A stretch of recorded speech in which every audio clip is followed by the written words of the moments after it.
Hello student, मैं दीपक राय स्वागत करता हूं आप सभी का केसीसी कॉमर्स क्लासेस में। डियर स्टूडेंट, हम 12th अकाउंटेंसी के chapter 1 partnership firm basic concept से जबलाल बुक के न्यूमेरिकल क्वेश्चन को सॉल्व कर रहे हैं। क्वेश्चन नंबर 22 हम सॉल्व करेंगे। क्वेश्चन नंबर 22 है, Akshar and Atharva are partners in a firm with a capital of rupees 1 lakh and rupees 60,000. Interest is payable on capital at the rate 6% per annum.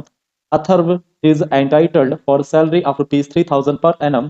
Profit before interest and salary was rupees 80,000. Prepare profit and loss appropriation account.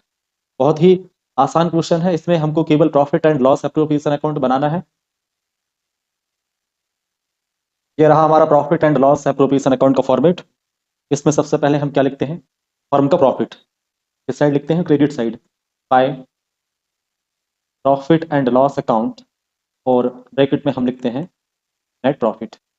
कितना profit हमको distribute करना है, तो profit है 80,000। इस 80,000 को हम credit side record करेंगे। ये हमने 80,000 लिखा। अब हम देखते हैं क्या क्या हमको देना है। में लिखा है कि इनको कैपिटल पे इंटरेस्ट देना है 6%। तो कैपिटल पर इंटरेस्ट डेबिट साइड हम रिकॉर्ड करते हैं, तो इंटरेस्ट ऑन कैपिटल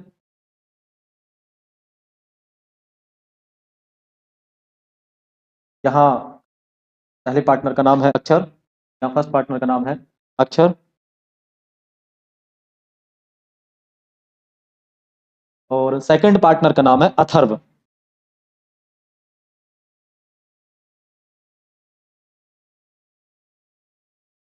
अब इनको कैपिटल पे इंटरेस्ट देते हैं, तो अक्षर की कैपिटल कितनी है, अक्षर की कैपिटल है 1 लाख रुपीस इंटू कैपिटल पे इंटरेस्ट कितना है, interest is payable on capital 6%, यहाँ 6%, तो 1 लाख का 6% हम निकालेंगे, कितना आएगा, क्या आ जाएगा 1000। ऐसे ही अथर्व की कैपिटल हम देखते हैं, अथर्व की कैपिटल है 60,000, यहाँ 60,000 इंटू कैपिटल पर इंटरेस्ट 6%, 60,000 का हम 6% निकालेंगे, we will get 3,600। Total interest on capital कितना हो जाएगा, 6 + 3 9,600। ये आउटर कॉलम में हम रिकॉर्ड करेंगे। के बाद फिर देखते हैं और क्या हमें पार्टनर को देना है। अथर्व को सैलरी मिलेगी 3,000 पर एनम, पर एनम ही चाहिए होता है हमको। यहां हम लिखेंगे टू सैलरी अकाउंट,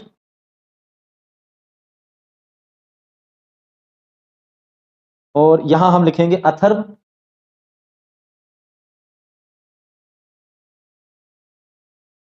और कितनी है सैलरी, सैलरी है 3,000 पर एनम, तो यहाँ 3,000 लिखेंगे। इसके अलावा आप देखते हैं और क्या पार्टनर्स को देना है। अब और कुछ भी नहीं देना है। अब हम निकालेंगे डिविजिबल प्रॉफिट।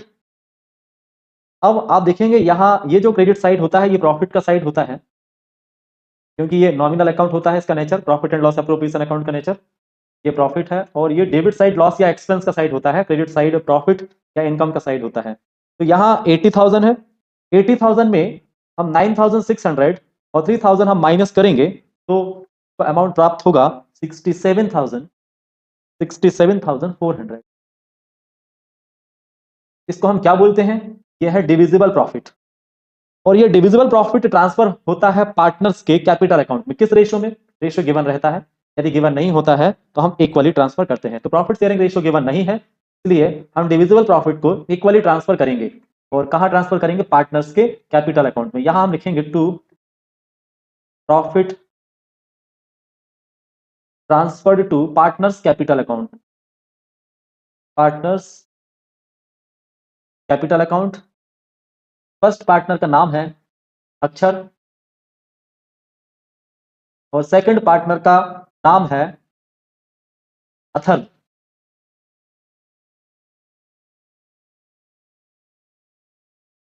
और ये डिविजिबल प्रॉफिट है हमारा 67,400, 67,400। तो हम डिस्ट्रीब्यूट करेंगे इक्वली, क्योंकि प्रॉफिट शेयरिंग रेशियो गिवन नहीं है। जब भी प्रॉफिट शेयरिंग रेशियो गिवन नहीं होता है, तो डिविजिबल प्रॉफिट हो या डिविजिबल लॉस हो, इसको इक्वली मतलब बराबर बराबर पार्टनर्स के कैपिटल अकाउंट में ट्रांसफर कर दिया जाता है। तो ये 67,400 है। 67,400 को यदि हम बराबर बराबर निकालें, बराबर बराबर निकालने के लिए यदि दो पार्टनर हैं तो 2 से डिवाइड करेंगे, 3 पार्टनर हैं तो 3 से डिवाइड करेंगे, 4 पार्टनर हैं तो 4 से डिवाइड करेंगे। यहाँ 2 पार्टनर हैं, हम 2 से डिवाइड कर देंगे तो हर एक पार्टनर के हिस्से में आएगा 33,700 और यहाँ भी 33,700। ठीक है, अब यहाँ 80,000 टोटल लगा देंगे, डबल एंट्री सिस्टम है, जितना डेबिट उतना क्रेडिट, जितना क्रेडिट उतना ही डेबिट होना चाहिए। यहाँ 80,000 और यहाँ भी हमको लिखना पड़ेगा 80,000। ये टोटल दोनों साइड का इक्वल हो गया है ना स्टूडेंट्स। तो क्वेश्चन नंबर 22 हमने कर लिया है। अब हम देखते हैं नेक्स्ट क्वेश्चन। नेक्स्ट क्वेश्चन है हमारा राखी एंड शिखा वाला 23। अब क्वेश्चन नंबर 23 देखते हैं हम। 23 है, Rakhi and Shikha are partners in a firm with a capital of rupees 2 lakhs and rupees 3 lakhs respectively. The profit of the firm for the year ended 2016-17 is rupees 23,200. ये firm का profit है। इसी profit को बांटने के लिए हम दो अकाउंट बनाते हैं, उसका नाम है profit and loss appropriation account. तो ये फर्म का प्रॉफिट है। As per partnership agreement they share the profit in their capital ratio. ध्यान दीजिए, पार्टनरशिप का एग्रीमेंट क्या कहता है, प्रॉफिट कैसे बटेगा, प्रॉफिट बटेगा कैपिटल के रेशियो में। कैपिटल के रेशियो का मतलब होता है जिसने ज्यादा कैपिटल लगाई है तो ज्यादा प्रॉफिट में हिस्सा मिलेगा, जिसने कम कैपिटल लगाई है उसको प्रॉफिट में कम हिस्सा मिलेगा। अब यहाँ आप देखेंगे राखी की कैपिटल 2 लाख है और शिखा की कैपिटल 3 लाख है। ऑब्वियसली यहाँ शिखा को प्रॉफिट में हिस्सा ज्यादा मिलेगा क्योंकि इसने कैपिटल ज्यादा लगाई है। कुल मिला के इनकी कैपिटल का रेशियो निकाल लिया जाता है, बहुत आसान है, मैं बताता हूँ अभी। और अब देखते हैं इसके आगे और क्या लिखा है। एक तो ये बोल रहे हैं इनके एग्रीमेंट में लिखा है कि जो प्रॉफिट है वो कैपिटल के रेशियो में बटेगा after allowing a salary of rupees 5,000 per month. लेकिन ये बोल रहे हैं सैलरी देने के बाद, सैलरी किसको देना है, 5,000 पर मंथ है, अंडरलाइन करो इसको, 5,000 पर मंथ सैलरी देना है शिखा को। हमें पर एनम पता करनी होती है, 5,000 पर मंथ है। पर एनम पता करने के लिए 12 से मल्टीप्लाई करेंगे क्योंकि एक साल में 12 मंथ होते हैं, तो पर एनम सैलरी कितनी हो जाएगी, 60,000। And interest on partners capital at the rate of 10% per annum. Partners को कैपिटल पर 10% इंटरेस्ट देना है। अब साल के दौरान आप देखेंगे राखी ने विथड्रॉ किए हैं रुपीज 7,000 और शिखा ने विथड्रॉ किए हैं 10,000। इट मीन्स ये राखी की ड्राइंग है 7,000 और 10,000 शिखा की ड्राइंग है for their personal use. You are required to prepare profit and loss appropriation account and partners capital account. NCERT का क्वेश्चन है बेटा, एनसीईआरटी के क्वेश्चन को इग्नोर नहीं करना है, आईएमपी क्वेश्चन है ना। फाइनल एग्जाम में जो एनसीईआरटी के क्वेश्चन है और प्रीवियस ईयर के जो क्वेश्चन होते हैं इनके आने के चांसेस ज्यादा होते हैं, है ना। और आप चाहो तो पिछले साल के क्वेश्चन पेपर आप खुद देख लीजिए कि पीवाईक्यू कितने ज्यादा इंपॉर्टेंट और एनसीईआरटी के। और एनसीईआरटी ये एमपी बोर्ड की ऑफिशियल बुक भी है। आप जब एमपी बोर्ड की वेबसाइट से सिलेबस आप डाउनलोड करना, उसमें लिखा आता ऑफिशियल बुक जो है वो एनसीईआरटी है ना। तो सबसे पहले हम फॉर्मेट बनाएंगे profit and loss appropriation account का और पार्टनर्स कैपिटल अकाउंट का। ठीक है, तो हम फॉर्मेट बना लेते हैं स्टूडेंट्स। तो स्टूडेंट्स हमने फॉर्मेट बना लिया है profit and loss appropriation account का और पार्टनर्स कैपिटल अकाउंट का। सबसे पहले हम क्या लिखते हैं, जिस प्रॉफिट को हमें बांटना है, फर्म का प्रॉफिट कितना है, फर्म का प्रॉफिट, फर्म का प्रॉफिट है 23,200। तो हम क्रेडिट साइड लिखते हैं नाम से by profit and loss account और ब्रैकेट में हम लिखते हैं नेट प्रॉफिट कितना है 23,200। यहाँ 23,200 हम लिखेंगे। अब देखते हैं पार्टनरशिप के एग्रीमेंट में क्या लिखा है, क्या क्या देना है पार्टनर। तो एग्रीमेंट में लिखा है कि एक तो सैलरी देना है ना। सैलरी किसको देना है, शिखा को देना है 5,000 पर मंथ। हमें पर एनम सैलरी पता करनी होती है, पर एनम कितनी हो जाएगी 60,000। यहाँ हम लिखेंगे टू सैलरी और किसको मिल सैलरी किसको मिल रही है, शिखा को, तो यहाँ लिखेंगे हम शिखा। और 5,000 पर मंथ है, हमें एक साल की सैलरी पता करनी होती है, 12 से मल्टीप्लाई कर देंगे तो सैलरी आ जाएगी 60,000, है ना। उसके बाद फिर देखते हैं और क्या देना है पार्टनर को।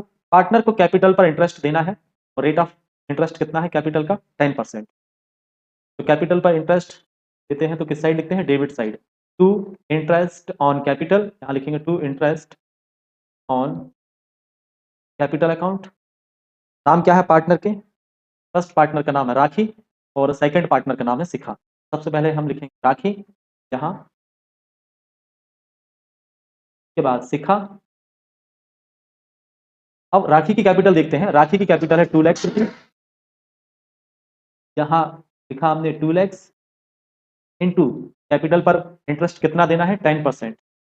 2 लाख का 10% हम निकालेंगे कितना आएगा 20,000। यहाँ हमने लिखा 20,000। ऐसे ही शिखा की कैपिटल 3 लाख रुपीस, यहाँ हमने 3 लाख और कैपिटल पर इंटरेस्ट 10% कितना आ जाएगा 30,000। टोटल कैपिटल पर इंटरेस्ट हो जाएगा 30 + 20 50,000।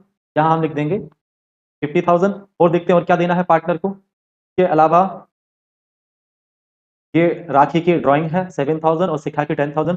तो ड्राइंग तो प्रॉफिट एंड लॉस अप्रोप्रिएशन में रिकॉर्ड नहीं किया जाता है, हाँ पार्टनर्स कैपिटल अकाउंट में जरूर ड्राइंग्स को रिकॉर्ड किया जाता है। इसके अलावा अब और कुछ इसमें नहीं दिया है। हाँ, ड्राइंग्स पर यदि रेट ऑफ इंटरेस्ट गिवन होता, ड्राइंग्स पर जो रेट है वो गिवन होता, तो फिर हम इंटरेस्ट ऑन ड्राइंग जरूर रिकॉर्ड करते हैं अप्रोप्रिएशन में, लेकिन रेट गिवन नहीं है इसलिए हम इसको रिकॉर्ड नहीं करते, है ना। और यदि करना होता तो किस साइड रिकॉर्ड करते, क्रेडिट साइड, क्योंकि ड्राइंग्स पर इंटरेस्ट फर्म के लिए इनकम होती है, कैपिटल पर इंटरेस्ट फर्म के लिए एक्सपेंस होता है ना। अब हम देखते हैं, बैलेंसिंग करते हैं। डेबिट साइड जो होता है वो लॉस का साइड होता है, ये लॉस है, और क्रेडिट साइड जो होता है ये प्रॉफिट का होता है। अब हम देखते हैं टोटल, तो भाई क्लियर ही दिखाई दे रहा है 60,000 तो ये है, 20,000 और 30,000 दोनों का टोटल 50,000 तो ये है। तो भाई डेबिट साइड का टोटल ज़्यादा है, क्या मतलब हमको लॉस है, तो टोटल लॉस कितना हो जाएगा 1,10,000। यहाँ हम लिखेंगे 1,10,000 और यहाँ भी हम लिख देंगे 1,10,000। अब 1,10,000 में 23,200 हम माइनस करेंगे तो नेट लॉस कितना आ जाएगा हमारा, नेट लॉस आएगा 86,800। और ये डिविजिबल लॉस है। डिविजिबल लॉस कैसे बांटना है, मैं लिखा तो था, प्रॉफिट हो या लॉस कैसे बटेगा, कैपिटल के रेशो में, है ना। तो कैपिटल के रेशो में बटेगा और कहाँ ट्रांसफर करेंगे इस लॉस को, पार्टनर्स के कैपिटल अकाउंट में। यहां हम लिखेंगे by loss transferred to partners capital account, partners capital account. First partner का नाम राखी और सेकंड पार्टनर का नाम है शिखा।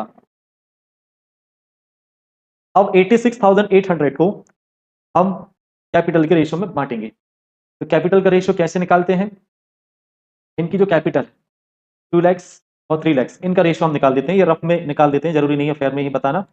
ये 2 लाख है और ये 3 लाख है, 5 जीरो इसमें कॉमन है और 5 जीरो इसमें कॉमन, ये आ गया 2:3, है ना। क्या मतलब डिविजिबल लॉस को 2:3 में हम डिस्ट्रीब्यूट कर देंगे, है ना। डिविजिबल लॉस को 2:3 में, मतलब हम ये कह सकते हैं कि जो 86,800 है 2:3 मतलब ये 2/3, ठीक है। ये आप कैलकुलेट करेंगे तो कैलकुलेट करने पर ये आ जाएगा 34,720, है ना। ऐसे ही शिखा का हम निकालते हैं, ये शिखा का है, शिखा को लॉस में हिस्सा मिलेगा 86,800 इंटू कैपिटल का रेशो क्या आया था 2:3, तो 2:3 था, और सॉरी यहाँ 2:3 नहीं 2/5 हो जाएगा, और यहाँ 3/5। इसको कैलकुलेट करेंगे तो कैलकुलेट करने पर आ जाएगा कितना आएगा, क्या आएगा 52,080 रुपीस, है ना। ये 86,800 यहाँ लिख देते हैं, 86,800। अब इसके बाद हम बनाएंगे पार्टनर्स के कैपिटल अकाउंट। पार्टनर्स के कैपिटल अकाउंट में सबसे पहले हम रिकॉर्ड करते हैं पार्टनर्स के द्वारा लगाई हुई कैपिटल, किस नाम से रिकॉर्ड करते हैं, बाय बैलेंस बीडी। राखी की कैपिटल, तो राखी की कैपिटल, राखी के द्वारा कितनी कैपिटल लगाई गई है बिजनेस में 2 लाख रुपीस, और शिखा के द्वारा कितनी कैपिटल लगाई गई है बिजनेस में 3 लाख रुपीस। यहाँ हम लिखेंगे 2 लाख रुपीस, यहाँ हमने लिखा 2 लाख रुपीस और यहाँ हमने लिखा 3 लाख रुपीस।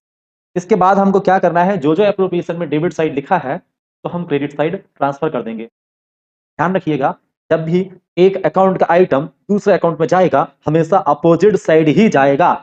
तो ये सैलरी और इंटरेस्ट ऑन कैपिटल, यहाँ ये डेबिट साइड बैठे हुए हैं, तब ये पार्टनर्स के कैपिटल अकाउंट में जाएंगे तो क्रेडिट साइड जाएंगे। सबसे पहले क्या लिखा है, सैलरी, किसको दी थी हमने सैलरी, शिखा को, तो यहाँ हम लिखेंगे बाय सैलरी अकाउंट,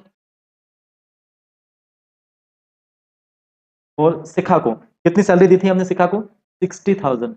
अब ये देखिए अप्रोप्रिएशन में हमने लिखा था सैलरी 60,000, और कैपिटल पर इंटरेस्ट, कैपिटल पर इंटरेस्ट तो हमने दोनों को ही दिया था, तो यहाँ हम क्या लिखेंगे, बाय इंटरेस्ट ऑन कैपिटल, यहाँ बाय इंटरेस्ट ऑन कैपिटल। राखी को कितना इंटरेस्ट मिला था उसकी कैपिटल पर? 20,000। राखी को 20,000, क्योंकि इनकी कैपिटल 2 लाख रुपए थी राखी की, 10% कैपिटल पर इंटरेस्ट था और 20,000, और शिखा का आया था 30,000। यहाँ ये 30,000 के अलावा अब आप देखेंगे यहाँ ये लॉस है, ये नहीं जाता भाई, ध्यान रखना, ये ट्रांसफर नहीं होगा पार्टनर्स कैपिटल। ये लॉस जरूर ट्रांसफर होगा। किस साइड है? Credit side. तो पार्टनर्स के कैपिटल अकाउंट में किस साइड जाएगा? Debit side. तो राखी के हिस्से का लॉस है 34,720 और शिखा के हिस्से में लॉस आया है 52,080 रुपीज, है ना। तो यहाँ लॉस हम डेबिट साइड ट्रांसफर कर देते हैं। यहाँ कितने लिखेंगे? राखी के हिस्से का लॉस है 34,720 और यहाँ शिखा के हिस्से में लॉस आएगा कितना? 52,080 रुपीज एंड 80 रुपीज। यहाँ क्या लिखेंगे हम? किस अकाउंट से चल के आए हैं ये बैलेंस? ये चल के आया है profit and loss appropriation. Bracket में लिख देंगे लॉस, क्योंकि ये लॉस है। ध्यान रखिए स्टूडेंट्स, यदि एप्रोप्रिएशन पर प्रॉफिट जनरेट होता है तो उसको क्रेडिट साइड लिखते हैं, और लॉस जनरेट होता है तो डेबिट साइड। अब आप देखेंगे क्वेश्चन में ड्राइंग्स भी गिवन थी। ड्राइंग करने से पार्टनर्स की कैपिटल कम होती है। ड्राइंग्स भी डेबिट साइड रिकॉर्ड किया जाता है। पिछले क्वेश्चन आप जरूर देखें यदि आप वीडियो पर पहली बार आए हैं, है ना स्टूडेंट्स। उसमें मैंने फॉर्मेट बताए हैं। यहाँ हम लिखेंगे क्या? हमें लिखना है टू ड्राइंग्स अकाउंट। राखी की ड्राइंग्स कितनी है? राखी की ड्राइंग्स है 7,000 और शिखा की ड्राइंग्स है 10,000, है ना। अब हम क्या करेंगे? बैलेंसिंग करेंगे। बैलेंसिंग में सबसे पहले राखी के कॉलम की बैलेंसिंग करते हैं। राखी के कॉलम की बैलेंसिंग करेंगे तो 2 लाख रुपीज इसने पहले लगाए थे और 20,000 इसको कैपिटल पे इंटरेस्ट मिला, तो इसकी कैपिटल हो जाएगी 2,20,000 और यहाँ जितना क्रेडिट में उतना ही डेबिट में लिखना पड़ेगा, क्योंकि ये डबल एंट्री सिस्टम है। 2,20,000। अब हम क्या करेंगे? ये 2,20,000 है, इसमें हम माइनस करेंगे 34,720, क्योंकि लॉस होने से इनकी कैपिटल कम हो जाएगी। कितने माइनस करेंगे? 34,720 और माइनस हो जाएगा 7,000। तो ये माइनस करने पर आ जाएगा कितना? 1,78,280 तो किस नाम से लिखते हैं? To balance D. यहाँ हम लिखेंगे। अब शिखा की कॉलम की बैलेंसिंग करते हैं। शिखा की कॉलम की बैलेंसिंग करेंगे 3 लाख रुपीज ये है, 60,000 ये है और 30,000 ये है, तो 3,90,000। यहाँ हम लिखेंगे 3,90,000 और यहाँ भी हम लिख देंगे 3,90,000। अब हम क्या करेंगे? ये जो 3,90,000 है इसमें से हम क्या माइनस करेंगे? सबसे पहले तो शिखा को लॉस में हिस्सा मिला है, तो इसकी कैपिटल कम हो जाएगी। कितनी कैपिटल कम होगी? 52,080 रुपीज। एक तो ये कम करना है और 10,000 भी कम करना है। ये माइनस करने पर आ जाएगा 3,27,920। ये शिखा की कैपिटल आ जाएगी। तो स्टूडेंट्स आज हमने 2 क्वेश्चन किए हैं, 22 और 23 राखी वाला क्वेश्चन हमने किया है। अब नेक्स्ट वीडियो में हम 24 क्वेश्चन से हम शुरू करेंगे। तो स्टूडेंट्स मुझे उम्मीद है कि आपको ये न्यूमेरिकल क्वेश्चंस अच्छे से समझ में आ रहे होंगे। अगर आप वीडियो पहली बार देख रहे हैं तो प्लेलिस्ट में जाएं और पहले के न्यूमेरिकल क्वेश्चंस को जरूर देखें, ताकि आपको पूरे टॉपिक जो है, पूरे न्यूमेरिकल क्वेश्चन अच्छे से समझ में आ जाएं। अगर कोई डाउट है तो कमेंट सेक्शन में जरूर पूछें। वीडियो अच्छा लगा हो तो लाइक करें, शेयर करें और चैनल को सब्सक्राइब करना ना भूलें। फिर मिलते हैं अगली वीडियो में। Thank you.